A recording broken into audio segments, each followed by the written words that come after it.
Trois enfants ont appris que leur père était mort, non pas par un appel, non pas en personne, mais sur Twitter. Zachary, Zelda et Cody Williams ont vu le monde pleurer Robin Williams alors qu'eux-mêmes n'avaient même pas commencé à comprendre qu'il ne respirait plus. Août 2014. L'homme qui avait fait rire des millions leur laissait un silence si brutal qu'il résonne encore aujourd'hui.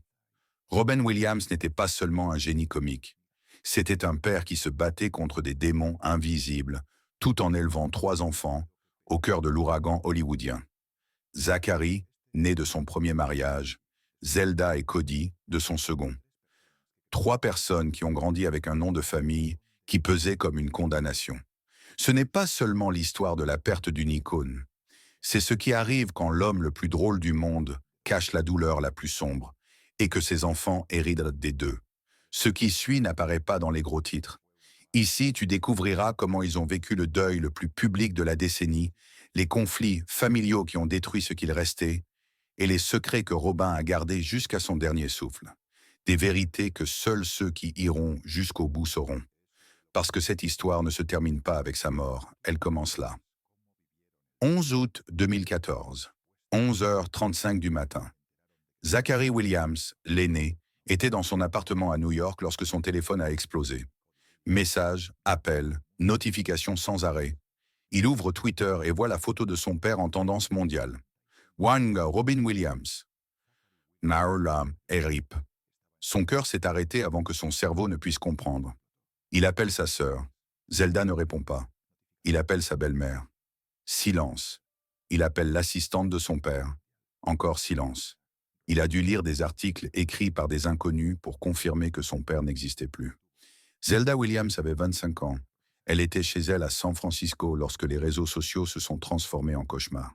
Des photos de son père, des vidéos de ses films, des gens pleurant un homme qui était pour eux une légende, mais pour elle, c'était juste papa.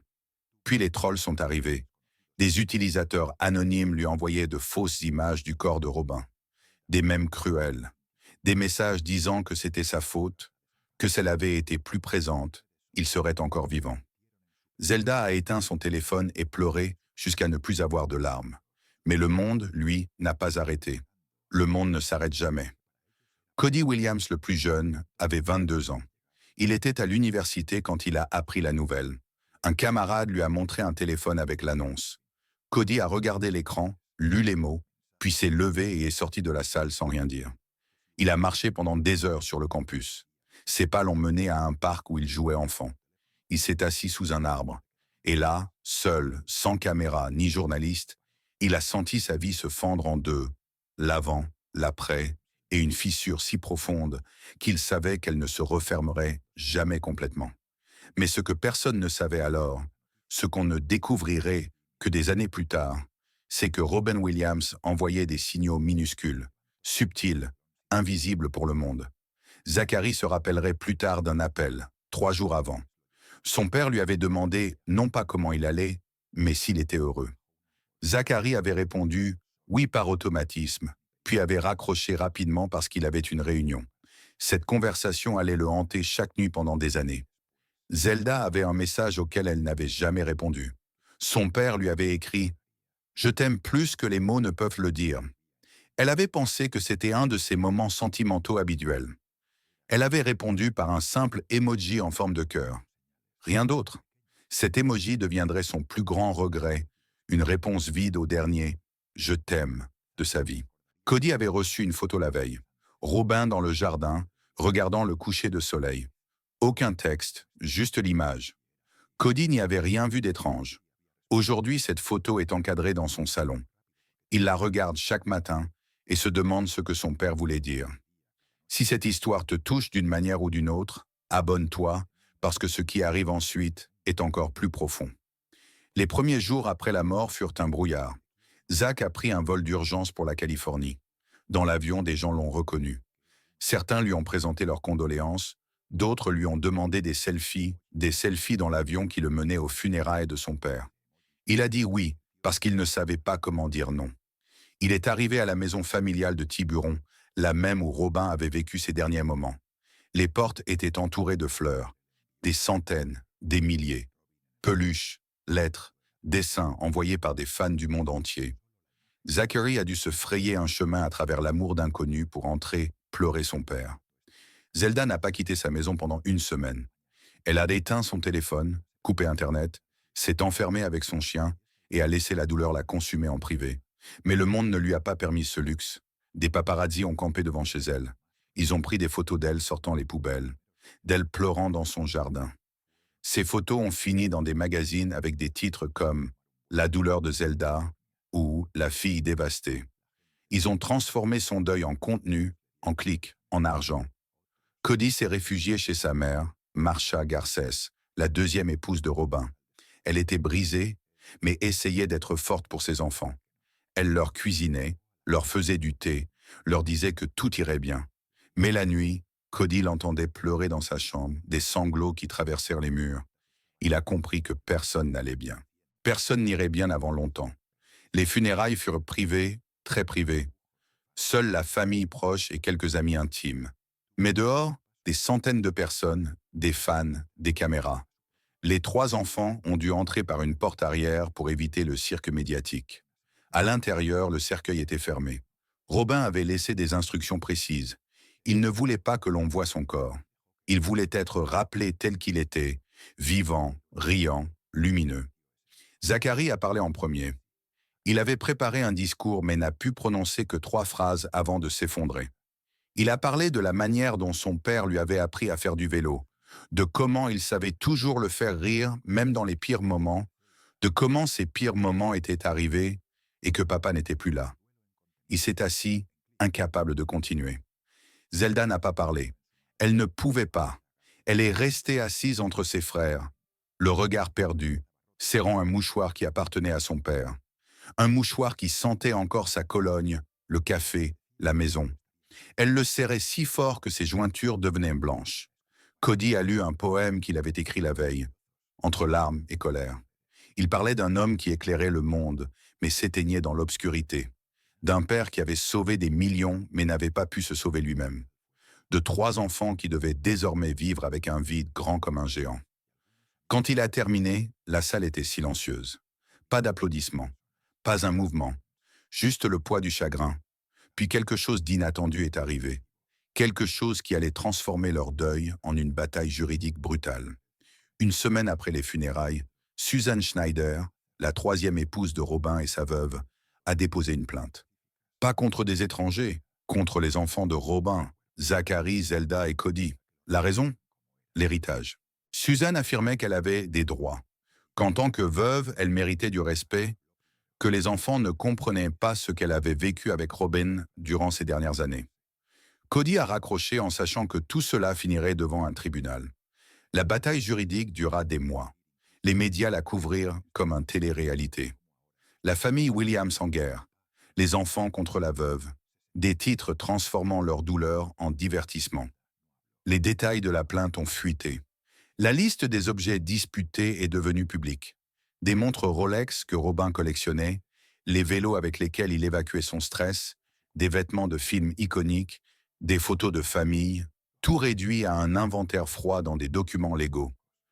Zach a dû témoigner devant des avocats. Il a dû expliquer pourquoi une montre en particulier signifiait tant pour lui. C'était la montre que son père avait portée à sa remise de diplôme du lycée. Robin la lui avait montrée juste après et lui avait dit « Un jour, elle sera à toi ». Cette promesse était maintenant remise en question au tribunal. Zelda a dû se battre pour des vêtements, des tenues que son père avait portées sur des tapis rouges, des costumes de film, non pas parce que la valeur matérielle comptait, mais parce que lorsqu'elle les touchait, elle sentait encore son père près d'elle. Elle a dû expliquer cela à des inconnus en costume-cravate. Elle a dû défendre son deuil avec des arguments légaux. Cody a découvert que même les vélos étaient en inconcernés. Son père avait une collection de vélos vintage. Ils faisaient des balades ensemble le dimanche. Ces vélos n'étaient pas du métal et des roues. C'étaient des conversations, des rires, des moments où leur père n'était pas Robin Williams, mais simplement papa. Et maintenant, un juge allait décider à qui il reviendrait. As-tu déjà senti ton deuil se transformer en autre chose? Avoir à te battre pour des souvenirs alors que tu essaies encore de comprendre la perte? Laisse un commentaire, parce que ce qui suit montre que tout cela n'était que le début. Pendant la bataille juridique, Une autre vérité est apparue, une vérité qui allait changer à jamais leur compréhension de la mort de leur père. Robin Williams ne souffrait pas seulement de dépression. Il avait une démence à corps de Lewy, une maladie neurodégénérative brutale qui détruisait son cerveau. Les médecins l'ont découverte lors de l'autopsie. Robin ne le savait pas, ou peut-être le soupçonnait, mais cela n'avait jamais été confirmé. Les symptômes étaient présents depuis des mois. Paranoïa, anxiété extrême, insomnie, tremblement, troubles de la mémoire. Il pensait qu'il devenait fou, et en un sens, son cerveau le trahissait réellement. Lorsque Zach l'a appris, tout a pris sens. Les appels étranges, les questions répétées, la fois où son père a oublié son anniversaire puis pleuré en s'excusant. Zach pensait qu'il était occupé, distrait. Il n'avait jamais imaginé que l'esprit de son père s'effondrait de l'intérieur. Zelda a lu tout ce qu'elle pouvait sur la maladie, chaque symptôme, chaque stade. Elle a compris que son père avait dû être terrifié. La démence à corps de Lewy provoque hallucinations, confusion, perte de contrôle moteur. Robin Williams, l'homme dont la vie entière reposait sur un esprit brillant, voyait cet esprit se désintégrer et n'en parlait à personne. Il portait cette terreur seul. Zelda a pleuré pendant des jours en imaginant l'enfer silencieux qu'il vivait. Cody était en colère, pas contre son père, contre l'univers, contre l'injustice d'un homme si bon obligé d'endurer une maladie si cruelle. La démence à corps de Lewy n'a pas de remède. Elle ne fait que s'aggraver. Robin savait qu'il finirait par ne plus reconnaître ses enfants, oublier qui il était, perdre lentement ses capacités tout en restant conscient de la dégradation. Il a choisi de partir à ses propres conditions. Cody comprenait cela, mais comprendre n'enlevait pas la douleur. Susan Schneider, la veuve, a également parlé publiquement de la maladie. Elle a dit que Robin souffrait, que les médecins n'arrivaient pas à diagnostiquer, qu'il cherchait désespérément des réponses, que la nuit avant sa mort, il lui avait dit qu'il l'aimait et qu'il était désolé. Elle ne savait pas pourquoi il s'excusait. Maintenant, elle le savait. Les enfants ont vu cette interview et, pour la première fois depuis la plainte, ils ont senti de l'empathie pour Suzanne. Elle aussi avait été là. Elle aussi avait vu Robin s'effondrer sans comprendre pourquoi. La bataille juridique s'est finalement réglée hors tribunal. Ils sont parvenus à un accord. Suzanne a gardé la maison et certains objets personnels. Les enfants ont reçu les collections, les vêtements de film et les souvenirs que Robin leur avait désignés.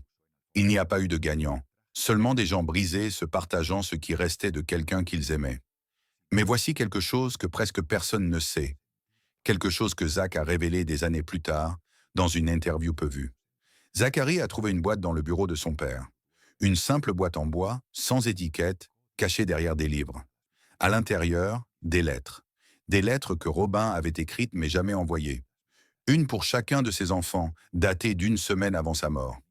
Zach a ouvert la sienne, les mains tremblantes. Son père écrivait sa fierté. Comment voir Zach devenir un homme avait été sa plus grande joie.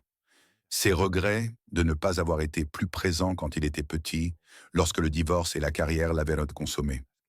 Il s'excusait. Il lui disait qu'il l'aimait, et terminait par une phrase. « Sois plus heureux que je n'ai pu l'être ». Zach n'a pas pu continuer. Il a appelé Zelda. Elle est venue immédiatement et a trouvé sa lettre. Son père lui écrivait sa culpabilité, celle d'avoir fait peser sur elle le nom Williams, un poids qu'il n'avait jamais voulu lui imposer. Il parlait de son talent artistique, de sa peur qu'elle se sente obligée d'atteindre son niveau. Il lui disait qu'elle était déjà assez, qu'elle l'avait toujours été, qu'elle n'avait besoin d'être personne d'autre que Zelda.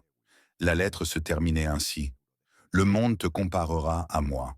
Ne les écoute pas. Tu es la lumière. Je n'étais que le reflet. » Cody a reçu sa lettre des mains de Zach. Il l'a lue seul, dans sa voiture. Son père lui écrivait sur l'avenir, sur la manière dont Cody était le plus calme, le plus réfléchi, et comment cela était une force.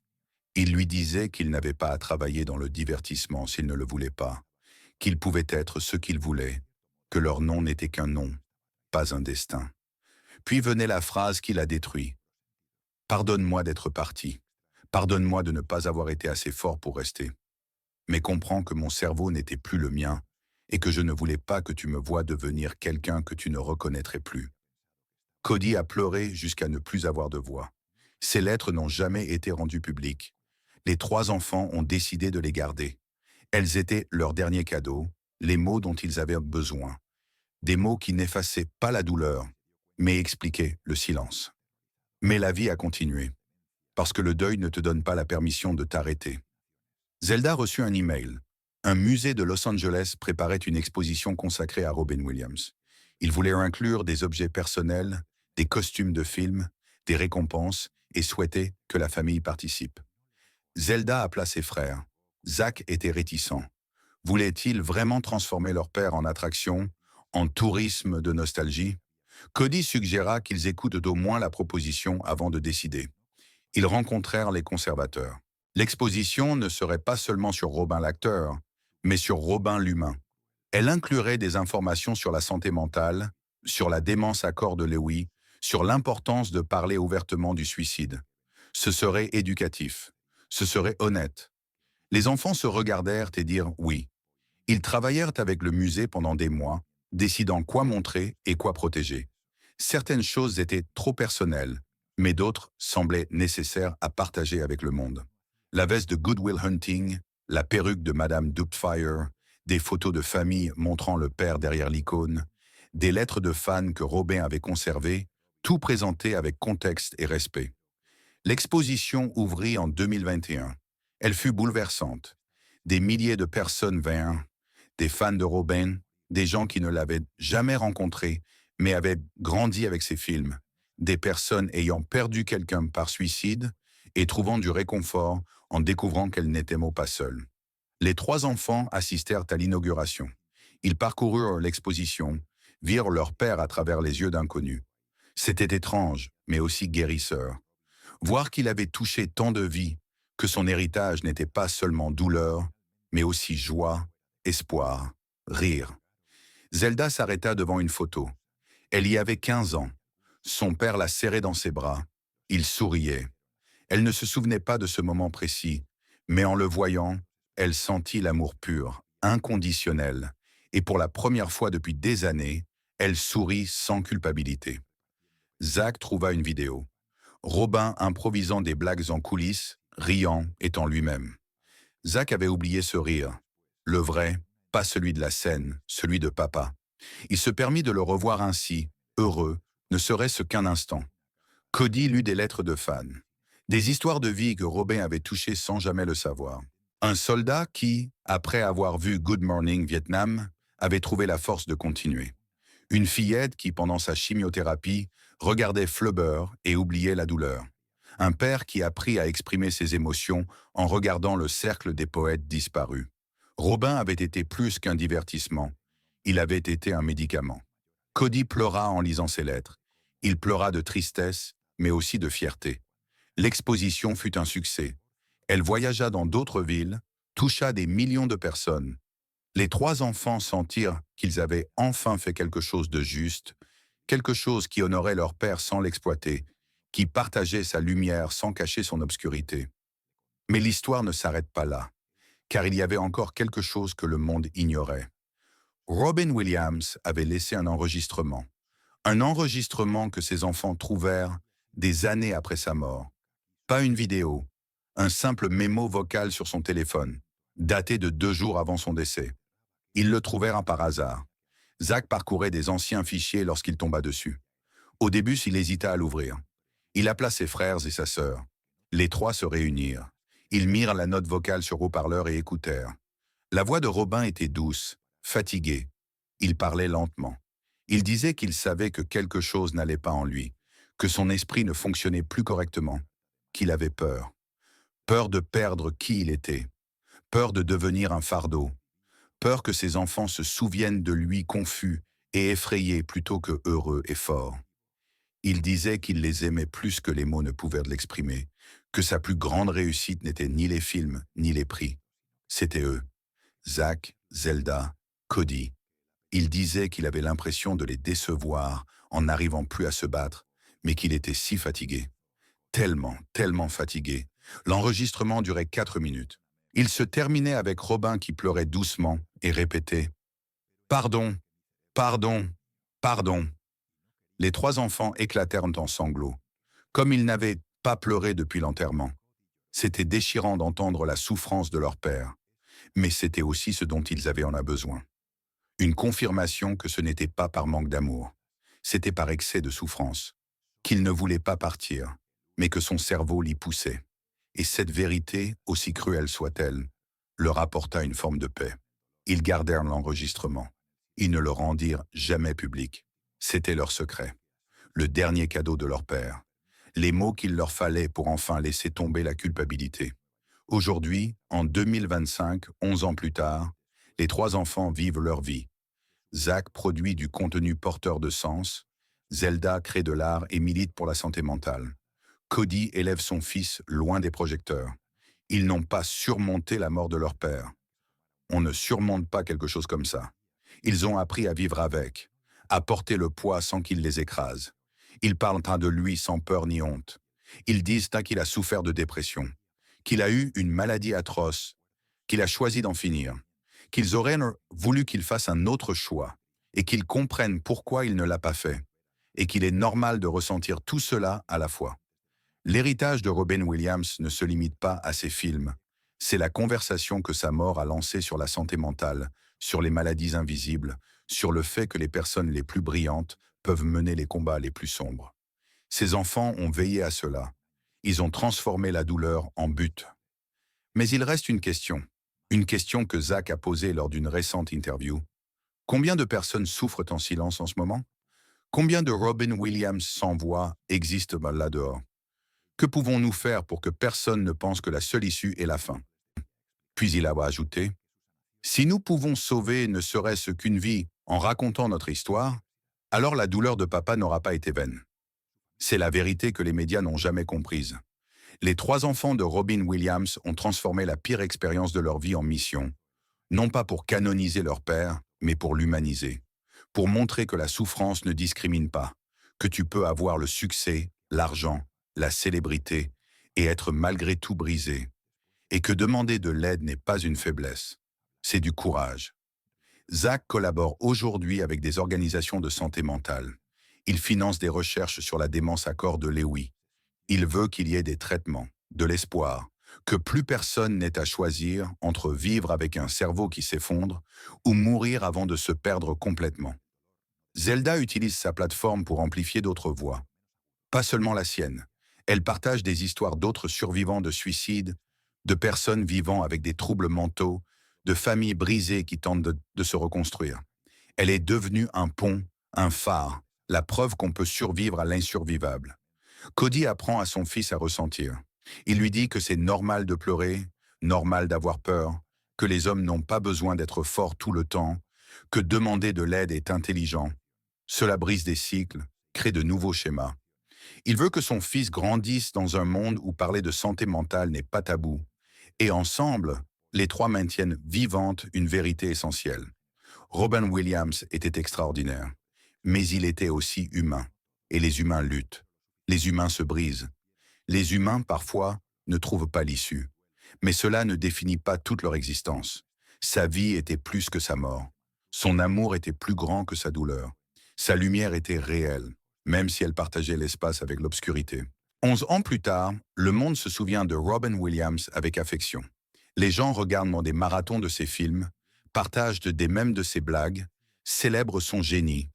Mais ses enfants se souviennent d'autre chose, du papa qui les emmenait au parc, du papa qui faisait des voix idiotes pour les faire rire, du papa qui les serrait fort et leur disait qu'ils pouvaient devenir ce qu'ils voulaient, du papa qui se battait contre des démons plus grands que lui, du papa qui est parti avant que ces démons ne gagnent complètement, et du papa qui, même dans l'absence, leur a appris la leçon la plus importante.